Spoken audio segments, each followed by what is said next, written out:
Pendant que la majorité des gens se découvraient une immense peur pour des êtres gigantesques de plusieurs mètres de haut et entièrement nus, certains avaient plutôt renoué avec une peur bien plus viscérale, celle des cafards. Tout ça à cause du manga Terraform Mars, qui a eu la bonne idée de nous montrer une histoire où le nuisible par excellence devient énorme et sec, fait 2 mètres et devient super fort. Mais ce n'est pas tout, puisqu'ils sont capables d'évoluer et de se mélanger avec d'autres espèces. Évidemment, on va devoir spoiler le manga, qui d'ailleurs a enfin repris après une longue pause. Au moins, vous êtes prévenus. Mais avant de commencer la vidéo, j'aimerais parler de mon bureau que j'utilise tout le temps. Il est juste ici. Il m'a été envoyé par FlexiSpot, qui sponsorise d'ailleurs la vidéo. Depuis quelques temps, j'ai envie de tester des nouvelles choses avec mon bureau. Mon ancien était trop gros et trop imposant. C'était pas hyper pratique pour cadrer. FlexiSpot m'a envoyé le bureau FlexiSpot E7 ProDesk, celui qui est juste ici, Après, vous n'êtes pas obligé de faire la même chose que moi. Après tout, vous pouvez personnaliser comme vous le souhaitez, que ce soit la matière ou encore la taille. Perso, j'ai pris du bois d'EVA en 180 x 80 cm, parfait pour me filmer comme là justement, et avoir également de la place pour mes 2 écrans. Si vous faites du télétravail ou que vous avez un setup gaming,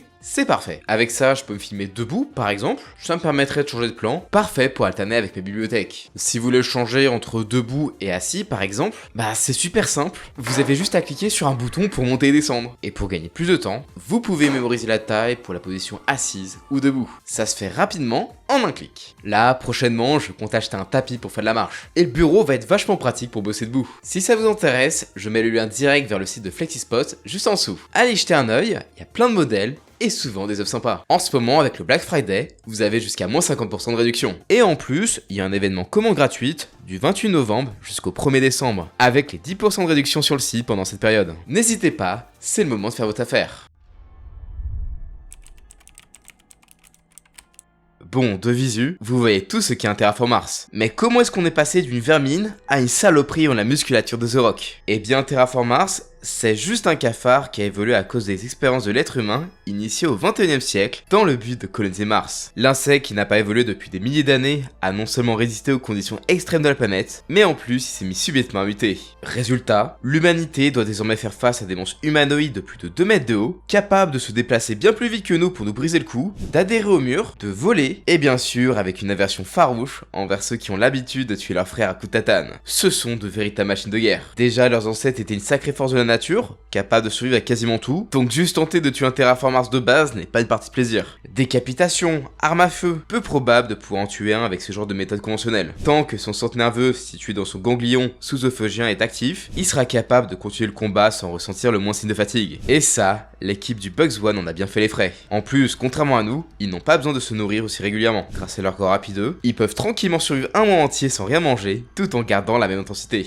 Mais n'oublions pas que ce sont pas simplement des humanoïdes extrêmement musclés, mais avant tout des insectes. Si tu penses être encore en sécurité dans les airs avant de toucher le sol de Mars, ils te rappelleront qu'un cafard peut aisément voler et s'infiltrer à travers les passages les plus étroits grâce à leur corps extrêmement flexible. Et ainsi venir te surprendre là où tu t'attends le moins. Bon, ça c'est la forme de base. Mais ils ont des variants. Pour le combat, il peut y en avoir des versions plus musclées que la normale, grâce à leur alimentation hyper protéinée. Alors, c'est très bien, sauf qu'en revanche, ils deviennent trop lourds pour voler. Ou les versions plus petites qui peuvent s'infiltrer encore plus aisément ou effectuer des tâches plus intellectuelles. Tu ajoutes à ça que chacun nourrit une haine naturelle pour nous, faisant que si on se retrouve en face d'eux, c'est sûr qu'il cherchera à t'éliminer. Clairement, physiquement et mentalement, on part avec 0 chance de survie face à un seul d'entre eux. Et puis, dans tous les cas, même si tu estimes pouvoir en tenir un en 1v1, c'est peine perdue. Ils sont toujours en nombre et extrêmement bien coordonnés dans leurs actions. On a face à nous les soldats anti-humains ultimes qui peuvent se battre jusqu'au bout et surtout, s'adapter à tout. Mais quand je vous dis s'adapter à tout, c'est pas seulement stratégique en comprenant et assimilant les tactiques militaires de l'homme, puisque leur corps peut littéralement évoluer grâce à un organe unique qui a servi de base pour que les humains du 26e siècle puissent avoir une chance contre la menace Terraform Mars, le Mosaic Organe. D'ailleurs, si toi aussi tu veux savoir comment les massacrer, sache que je pourrais peut-être en faire une vidéo. Allez, n'hésite pas à t'abonner, on vise les 200K.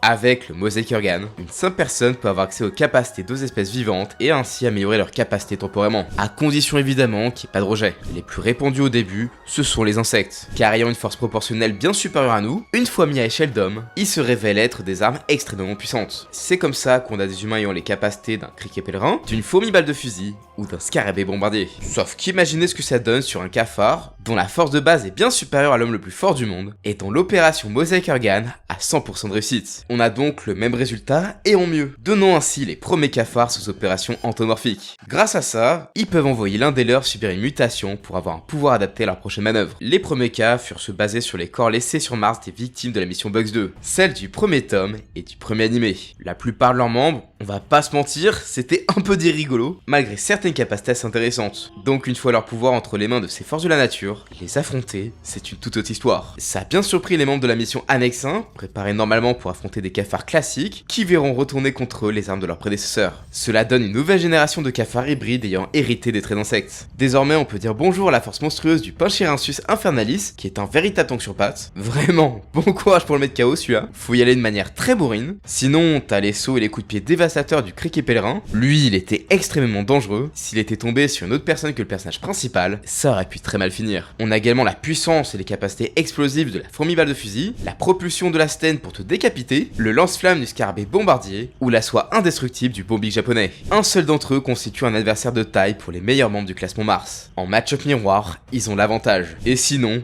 ils n'hésiteront pas à envoyer leur membre le plus adapté pour vous affronter. Contrairement à leurs congénères et aux humains auxquels les pouvoirs ont été volés, ils montrent une bien meilleure maîtrise de l'art du combat. Ce sont pas de simples brutes, mais des individus qui se rapprocheraient plus de l'équivalent d'un artiste martial ou d'un militaire aguerri. L'un des premiers exemples évidents était celui ayant reçu les capacités du scarabée mangeur d'escargots. Avec son acide, il ne se contente pas d'en envoyer bêtement, mais en use de façon stratégique pour dissoudre les fils d'Araki et en répand sur le sol pour créer des écrans de fumée. C'est là aussi qu'on voit les premiers terraforms Mars dits situationnels, comme celui hybridé avec un scarabée plongeur, qui est utile qu'en combat sous-marin, parfait pour une embuscade, vu qu'il va essayer de te noyer, mais bon, une fois hors de l'eau, il est un peu nul. Mais il y en a d'autres qui vont se montrer redoutables. On a le scarabée taupe, qui en plus de pouvoir se déplacer sous terre pour prendre à revers ses adversaires, est bien plus fort et résistant que la normale. Ou encore le Lucan arc-en-ciel, qui est carrément capable de se rendre invisible dans des zones embrasées, en plus d'avoir un exosquelette incroyablement résistant et des lames sur le corps. Sauf que celui qui est selon moi le plus dur à gérer, c'est la version qui a acquis les capacités de la libellule démon. Avec ça, il se déplace à une sacrée vitesse, mais ce qui le rend presque insaisissable, c'est son immense mobilité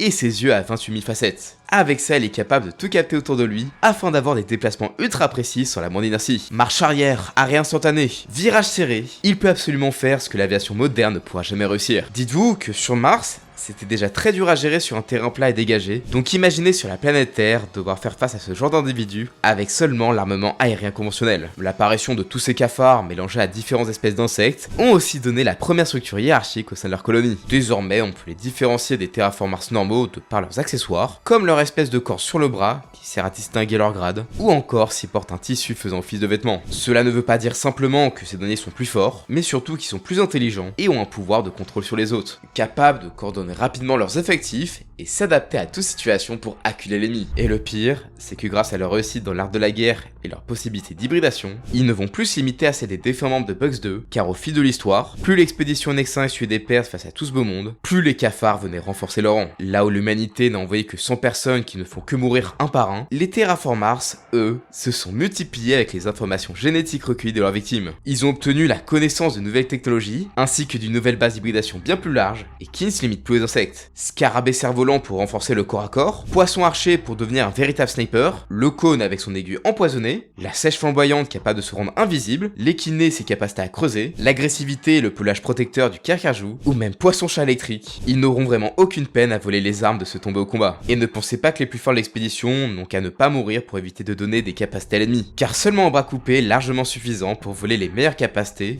comme celle du crabe de Tasmanie, qui te transforme en véritable tank et peut se régénérer, ou la vision améliorée, alliée à la force de frappe qu'offre la skill. Perso, le cafard skill, c'est peut-être le terraform Mars le plus dangereux. S'il te touche, t'es mort. Sans avoir su surprendre l'adversaire en lâchant ses poids pour se déplacer plus vite, Kenji Onizuka aurait pu se faire vaincre par un cafard ayant la même hybridation. Vraiment, c'est un miracle qu'il y ait eu autant de survivants à cette expédition. À la liste, on peut même ajouter les nouvelles formes qu'ajoute le jeu tiré la licence, qui nous donne le droit au Terraform Mars Cactus Sauteur qui peut envoyer ses épines, celui qui a les capacités de la Mixine, une sorte d'anguille qui réduit les dégâts au contact du mucus qui recouvre son corps, et le plus drôle, celui qui est hybridé avec un bousier, qui peut faire des grosses boules de terre pour les envoyer rouler.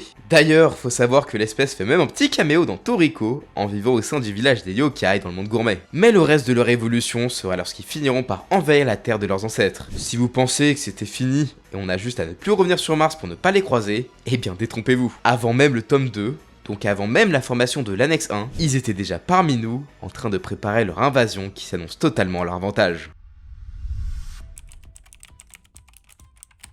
Ici, sur Terre, fini les environnements plats et arides. Chaque recoin des villes sont des endroits où même le cafard le plus basique est avantagé, et en nombre. En quelques temps, les terraformars ont pu établir des bases partout dans le globe, grâce à de nouvelles formes hybrides et des espèces qu'ils ont pu rencontrer sur notre bonne vieille planète. Grâce à ça, ils ont pu s'adapter à cette nouvelle variété d'environnement, avec des cafards casuarus qui sont une sorte de cousins de l'autruche, qui s'en servent de véhicules tout-terrain, des baleines et des ors pour le combat en mer, et différents oiseaux pour gérer le ciel. Oui, ça c'est une baleine Terraformars, elle a bien des antennes. Ça c'est pour la mobilité. Mais concernant le combat, on a le droit à une version ours qui comporte la même force et agressivité, un tatou qui t'attaque en roulé-boulé, le sumo araignée qui est 3 fois plus fort et agile qu'un Terraformars normal, il a 6 bras, et t'en as même un qui a appris les rudiments du Kenjutsu. On a même le droit à l'apparition de la version Gap Emerald volée à Bugs 2, qui servira à contrôler son hôte humain, tout en donnant naissance à un Terraformars adulte. Désormais, on sait que chacun peut avoir accès à toutes les hybridations possibles, afin de servir leur invasion de la manière la plus efficace. Mais le pire reste à venir. Maintenant, c'est une véritable guerre ouverte qui a débuté entre cafards et humains modifiés. En une journée, malgré le fait de ne pas avoir pu envahir le Japon, ils ont pu conquérir les îles environnantes et s'établir. Et ne pensez pas que les terraformars normaux sont juste avantagés par le terrain. Maintenant, ils ont accès à plus de nourriture, et donc plus de protéines animales. Leur corps se retrouve bien plus développé musculairement, mais aussi intellectuellement. On a même des cafards plus mecs que la normale qui ont carrément pu se fondre dans la société sans se faire repérer. Bon, perso, vu comment le truc est énorme, je pense pas qu'il soit si invisible que ça aux yeux des humains. Mais dans l'ordre du manga, ça marche. L'arrivée sur Terre des cafards a donné bien plus que des terraformars baleines ou poulets. Étant présents depuis bien plus longtemps que ce que l'homme pensait, ils ont eu tout le temps d'expérimenter, d'apprendre tout de leurs adversaires pour mieux les contrer, armes, infrastructures et même physiologie de l'être humain. Ils ont même kidnappé des milliers de personnes pour faire des expériences en tout genre, et ainsi parvenir à créer ce qui peut être l'une des prochaines étapes de leur évolution, les cafards hybridés avec l'homme. D'ailleurs, ne me demandez pas pourquoi une femme a pu accoucher d'un métis cafard, j'ai vraiment pas envie d'avoir les réponses. Hormis le fait d'avoir un visage terrifiant, ils ont hérité de la profonde haine de leurs congénères, mais avec en plus une intelligence et un langage parfaitement humain. Du peu qu'on ait vu, certains semblent être tranquillement filtrés dans les autres sphères, ce qui n'est franchement pas le plus rassurant. Vraiment, de toutes les hybridations possibles depuis qu'ils ont accès, c'est probablement la plus dérangeante. Pour la première fois, ces blades qui ne montraient leur haine que par des actions violentes peuvent désormais nous l'exprimer clairement. Après, on peut se dire qu'au moins, on est sûr que le problème n'était pas notre incapacité à communiquer avec eux. Toutes ces versions de cafards sont vérité pas plus menaçante que ça pour le genre humain. Ce ne sont que des ajouts minimes. Voyez ça comme une arme de plus pour eux. Non, le pire, c'est le fait que leur toute récente évolution n'est pas encore achevée. Ces monstres de plus de 2 mètres n'ont pas encore atteint leur plein potentiel. Et ça, on en a déjà une bonne idée avec les quelques cas de terraformars évolués rencontrés dès l'expédition Bugs 2. Ces derniers sont bien plus intelligents que leurs congénères. Ils ont naturellement une immunité à certaines capacités d'humains modifiés et des facilités à maîtriser différentes techniques de combat, au point de mettre à l'amende les rares bons combattants de cette expédition. Genre, en étant à peine sortis de l'œuf, ils ont one-shot la seule combattante viable, et ont forcé les autres à sacrifier leur vie pour en vaincre un seul d'entre eux. Pour ne pas ranger le tout, ils possèdent un charisme naturel qui leur permet de diriger d'une poigne de fer l'entièreté de la population Terraformars. On a vu plus tôt que les hybrides font un peu office de lieutenant pour les autres, mais eux, de par leur simple existence, ils reçoivent une autorité encore bien supérieure à ces derniers. Et c'est un peu normal, vu que si les humains ont eu autant de mal jusqu'ici à mettre au point des stratégies viables pour les vaincre, c'est parce qu'ils sont là pour donner les directives. Ils sont clairement différents du reste, là où chaque Terraformars n'a pas d'ego propre, genre ils agissent comme une sorte de ruche et n'ont pas peur de la mort, eux semblent avoir une forme d'individualité. Ce n'est pas simplement l'instinct qui les guide, ils peuvent élaborer des plans complexes et cerner en quelques instants les intentions de leurs adversaires. Sans leur apparition, Bugs 2 n'aurait pas autant été un massacre, et Annexa aurait pu être une partie de plaisir. Mais du peu qu'on a vu, il y en a un qui est encore plus à craindre, car étant déjà arrivé sur Terre et dirigeant les opérations, c'est l'invocateur. Après avoir pu s'échapper suite à son affrontement face à Shikoshi Komachi, il réussira à rejoindre la Terre avec une poignée de ses congénères. Il est donc le cerveau de l'invasion. Si l'espèce est effrayante à nos yeux pendant toute cette période, c'est de par le fait d'être une masse informe de centaines de milliers d'individus identiques prêts à nous massacrer, et bah lui, il en est le dirigeant. Composé avec celui-ci est un cas double tranchant, car il constitue l'espoir de l'homme, qui, s'ils réussissent à le tuer, pourrait ainsi neutraliser le reste de l'armée. Mais vraiment, bonne chance pour le capturer. À ce stade de l'histoire, il a survécu à une attaque suicide à la bombe, aux drogues hallucinogènes de la Datura, à une décapitation, et surtout, la destruction du seul point faible connu du cafard, son ganglion subsophagien, qui est, comme on l'a dit au début, ce qui lui permet de contrôler tout son corps sans dépendre de son cerveau. Mais vu que ce dernier a fait des expériences visant à lui greffer plein de ganglions partout dans son corps, à moins de le désintégrer, il va continuer de bouger sans moins souci. Ne pensez pas à le démembrer et le laisser tranquille, hein. Genre son tronc, il a pu se libérer de lui-même, éliminer méthodiquement toutes les personnes environnantes, pour ensuite aller récupérer sa propre tête. Pour couronner le tout, il a remplacé son bras perdu par celui du commandant Shokichi, lui permettant maintenant d'administrer à ses adversaires le poison mortel du frelon asiatique. Vraiment, on a de la chance que pour le moment, nos héros n'en aient croisé que 3 ou 4 dans ce style, parce que si le reste de la population finit aussi par atteindre ce stade d'évolution, en plus des hybridations,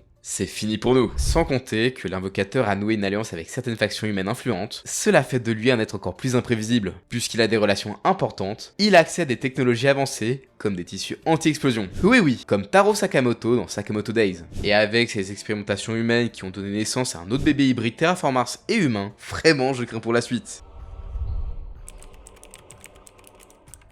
Même si l'invocateur est probablement le pire spécimen de Terraformars que vous puissiez rencontrer, n'oubliez pas que le véritable danger réside surtout dans le nombre faramineux d'individus que peuvent atteindre ces cafards. Comme de la vermine, ils prolifèrent et se cachent dans l'ombre, mais surtout, ils évoluent. Plus ces derniers continuent de survivre, plus leur dangerosité augmente. Et contrairement à l'homme, ils ont une formidable capacité à tous se coordonner entre eux, quelle que soit leur forme. Hormis le fait qu'user de nos outils et armes c'est un jeu d'enfant, en une journée, ils peuvent abattre à main nue le travail qui a pris plusieurs années pour nous, comme par hasard, créer une pyramide, qui d'ailleurs est encore plus grande que celle que nous connaissons. Je pense même que c'est là que réside la plus puissante arme de ces blattes. C'est le fait que contrairement à l'homme, elles n'ont pas la moindre individualité, mais un esprit hyper cartésien. Pour eux, tout n'est que 0 ou 1. La fatigue, le ressentiment, ce n'est pas ça qui va arrêter le Terraformars de base de travailler et combattre jusqu'au bout, ou oser évoluer de mener les expériences les plus atroces pour permettre à tout le reste de triompher. Chose qui pour nous êtres humains est presque impossible, car il y aura toujours des conflits entre nous, et certains qui voudront s'émanciper de la masse. Donc si certains d'entre vous ont peur des scénarios où les IA deviennent plus intelligentes et plus performantes que nous, sachez que dans le monde de Terraformars,